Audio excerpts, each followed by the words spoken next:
रूस और यूक्रेन युद्ध के बीच दो बहुत ही डरावने दावे हुए हैं। पहला दावा यह कि दुनिया भर में परमाणु हथियार बनाने की एक नई रेस शुरू हो गई है, जिसकी वजह से परमाणु जंग का खतरा बहुत ज्यादा बढ़ गया है। मतलब रूस की परमाणु हमले की धमकियां वाकई एक भयानक हकीकत में बदल सकती हैं। और इससे भी डरावना दूसरा दावा यह कि परमाणु हथियारों की इस रेस में चीन सबसे आगे है। यह पर्दाफाश दुनिया में हथियारों और उनके कंट्रोल पर रिसर्च करने वाली संस्था सिप्री यानी Stockholm International Peace Research Institute ने किया है,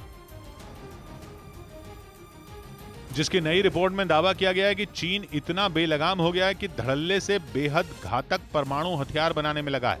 चीन के परमाणु हथियारों के जखीरे पर बारीकी से नजर बनाए हुए सिप्री के पास उसकी चालबाजी के बाकायदा सबूत है। सिप्री को ऐसी सैटेलाइट तस्वीरें मिली हैं जिनसे पता लगा है कि बीते 2 साल में चीन ने अपने रेगिस्तान में करीब 300 नए साइलो बनाए हैं। मिसाइलों को स्टोर करने के लिए बनाए गए अंडरग्राउंड कंटेनर को साइलो कहते हैं और चीन अपनी इंटरकॉन्टिनेंटल बैलिस्टिक मिसाइलों को रखने के लिए ये साइलो बना रहा है। जिसका मतलब साफ है कि चीन के निशाने पर ताइवान और अमेरिका हैं, क्योंकि चीन की नजरें ताइवान पर गड़ी हैं और इसलिए अमेरिका से उसकी दुश्मनी ऐसा मोड़ ले चुकी है कि जब अब जरा सी भी चिंगारी एक बहुत बड़ी जंग भड़का सकती है। वैसे भी शी जिनपिंग का मकसद चीन की सेना को वर्ल्ड क्लास बनाने का है और वर्ल्ड क्लास आर्मी बनने के लिए अमेरिका को मुंह तोड़ जवाब देने लायक तगड़े परमाणु हथियार तो चाहिए ही।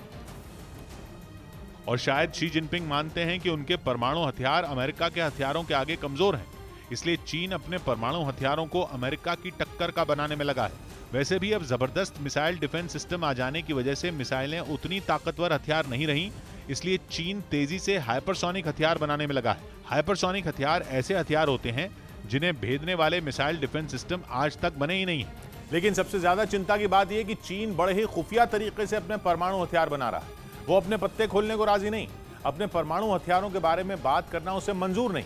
सिप्री के अनुमान के मुताबिक अभी जनवरी तक चीन के पास 350 परमाणु हथियार थे। यह आंकड़ा अमेरिकी परमाणु हथियारों के आसपास भी नहीं ठहरता, क्योंकि अमेरिका के पास इससे 10 गुना से भी ज्यादा न्यूक्लियर वेपन्स हैं। अमेरिका के जखीरे में 3708 परमाणु हथियार बताए जाते हैं, लेकिन अमेरिका भी परमाणु हथियारों की तादाद के मामले में नंबर 1 नहीं है, वो रूस से पीछे है। युद्ध की शुरुआत से रूस बार बार अपने परमाणु हथियारों का जिक्र छेड़कर धमकी इसलिए दे रहा है क्योंकि वो दुनिया में इन घातक हथियारों का सबसे बड़ा मालिक है। रूस के पास कुल 4477 परमाणु हथियार हैं। दुनिया में कुल जो 12705 परमाणु हथियार हैं, उनमें 90% से ज्यादा अकेले रूस और अमेरिका के पास हैं और हजारों की संख्या में परमाणु हथियार रखने वाले रूस और अमेरिका के बाद महज 350 हथियार वाला चीन आता है। इसलिए चीन टेंशन में है कि कहीं इस दौरान अमेरिका और उसके बीच युद्ध छिड़ गया तो उसके ताइवान पर कब्जा करने से पहले ही अमेरिका चीन पर न्यूक्लियर मिसाइलें छोड़कर उसका खेल खराब कर देगा। इसलिए चीन तेजी से परमाणु हथियार बना रहा है, लेकिन इस न्यूक्लियर वेपन रेस में चीन अकेला नहीं है, बल्कि अमेरिका भी उसे पूरी टक्कर दे रहा है।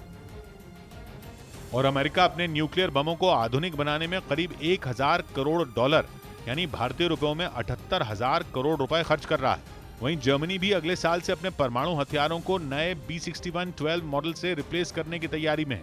यानी परमाणु हथियार रखने वाले देश परमाणु हथियारों को अब बहुत ज्यादा तवज्जो दे रहे हैं। वो अपने जखीरे को आधुनिक बनाने में, पुराने परमाणु हथियारों को अपग्रेड करने में और नए परमाणु बम और मिसाइलें बनाने में लगे हैं। परमाणु हथियार बनाने की होड़ नई है, क्योंकि दुनिया में पिछले कुछ दशकों से न्यूक्लियर वेपन्स कम करने पर काम हो रहा था। लेकिन सिप्री का दावा है कि अब दुनिया की सभी परमाणु ताकतें नए न्यूक्लियर हथियार बनाने में या लंबी रेंज की मिसाइल, पानी के जहाज, सबमरीन और हवाई जहाज जैसे उनके डिलीवरी सिस्टम पर पानी की तरह पैसा बहा रहे हैं।